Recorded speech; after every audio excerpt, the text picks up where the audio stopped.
10টি কেন্দ্র আছে নির্বাচন কমিশনে, আসন্ন নির্বাচন কমিশনকে নির্বাচনকে কেন্দ্র করে এই যে মনোনয়নপত্র বাতিল এবং গ্রহণের বিরুদ্ধে আদেশের যে আপিল করা যাবে সেই আপিল দায়েরের জন্য এখানে এখানে এখানে প্রার্থীরা আসছেন।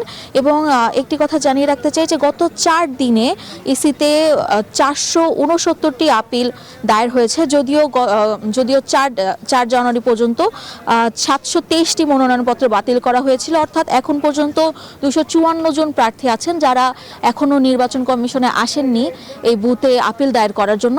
আশা করছি আজকে আমরা তাদেরকে দেখতে পাবো। তবে সকালবেলা, যদিও শীতের সকাল, এখন পর্যন্ত তেমন মানুষের আনাগোনা দেখা যাচ্ছে না।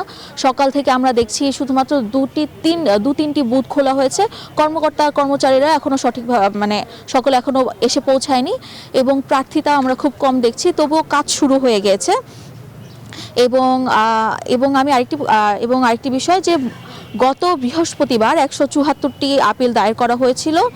এর আগে যার মধ্যে 164টি ছিল বাতিলের বিরুদ্ধে এবং মনোনয়ন গ্রহণের বিরুদ্ধে ছিল যে 10টি আপিল দায়ের করা হয়েছিল। এর আগে বুধবার 131টি আপিল দায়ের হয়েছিল এবং দ্বিতীয় দিনে 122টি আপিল দায়ের হয়েছিল।